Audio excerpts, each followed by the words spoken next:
A subsurface model is a quantitative prototype of a description of a hydrocarbon deposit. It's constructed from a geoscientific and engineering methods to quantify the in-place volumes of oil, gas, or the fluids, the areal extent, the location, and we want to estimate the commercially recoverable and technically recoverable volumes of oil, gas, and water and the attendant pressures that come out with them. From a historical perspective, just the existence of the core data gives you a leg up. And what I've seen over the years is that with the evolution and the continuous improvement of technology for well logs, is that there's been a drastic reduction in the amount of core data that's been taken through time, and the logging industry has taken off. And there are various reasons for that, which we won't discuss here, but the net result is that if you have the historical data, you do have an advantage. In my opinion, the historical data is rich with information. It has what I call golden nuggets of information. And one of my favorite diagnostics for tight oil is a core description called a bleeding core.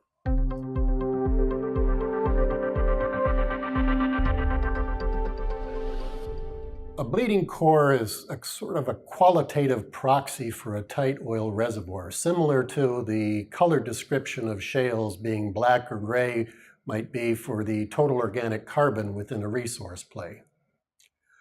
Perhaps the best way to describe a bleeding core is through the eyes of a new hire geologist back in the 1970s or 80s.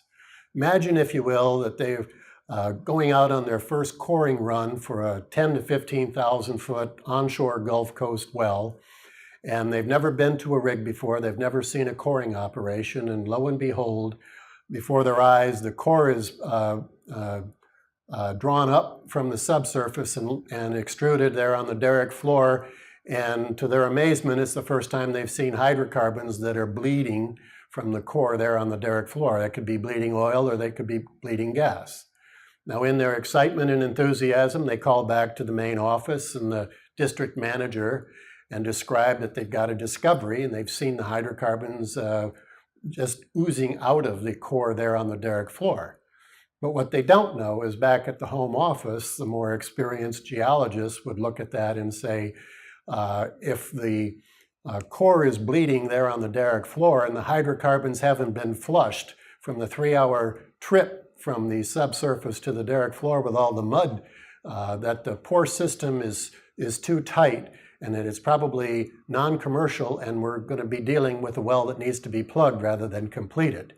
Well, I think that what you need to do would be to search for abandoned wildcats that have existing bleeding core descriptions recorded in the legacy data, and that the technology and the prices always change and have changed through time, and that what was once perceived as being too tight is no longer the case with today's technology and prices, and it may be an opportunity.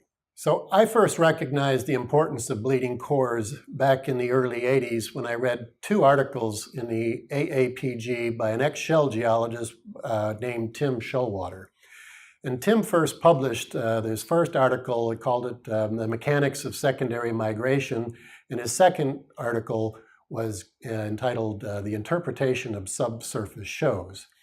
And in it, he had showed with real-life examples and data how Shell had developed a process whereby they would take cuttings and inject mercury or perform mercury injection capillary pressure tests to quantify the column heights of wells that contained what he called waste zones. Now, these waste zones are the hydrocarbon-bearing zones that lie somewhere in a spectrum between a commercial reservoir and a seal. Now, this was done back in the 70s and the 80s, well before we were looking at resource plays. So it's just a combination of maybe a tight oil or a low permeability zone. And the importance of that was that previously industry had only been doing the mercury injection on conventional cores, but they demonstrated you could do it also with cuttings. And in one of his examples, he showed a field, which was called pay dirt field. He showed the well that had been drilled was called the Placid Edenborn number 13, and he used it as a hindsight example to say, if you had drilled that well first, would you have recognized that you were at the up-dip feather's edge of a 280-foot column, and that you would need to look down dip of that show rather than moving conventionally as industry did up dip of a show? But he quantified that. And I thought that was a pretty exciting and interesting way to look for these types of deposits. Now, the other thing to note was the Placid Edenborn number 13 on the description had a bleeding condensate. And I thought, that's the key. That was the epiphany moment, if you will.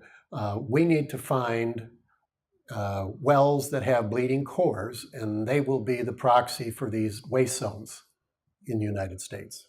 So the question becomes, did I penetrate the tail of a rat or the tail of an elephant? And as it turns out, Pay Dirt Field, which was a pseudonym that Shell wouldn't let him publish the name of, it in fact is Black Lake Field in North Louisiana. Black Lake Field has produced over 65 million barrels of oil and 1.5 trillion cubic feet of natural gas. And it truly is a giant.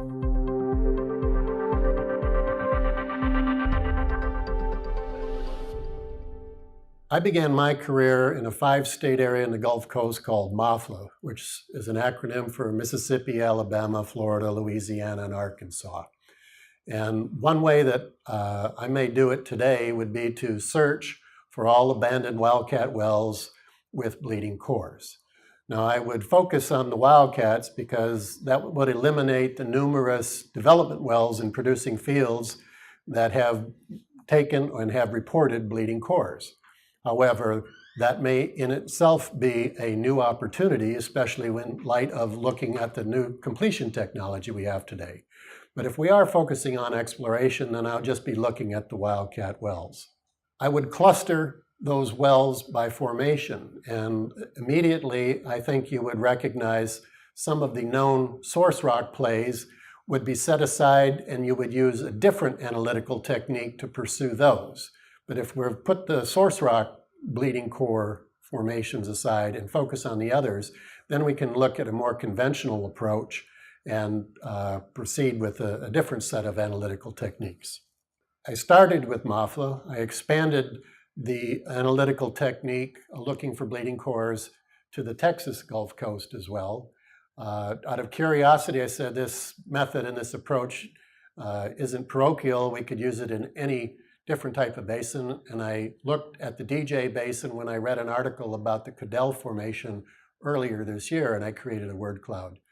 And just over the weekend, I decided to look in another remote area, and I went to Florida, and I looked at Collier County, and there are several reports of bleeding cores there as well.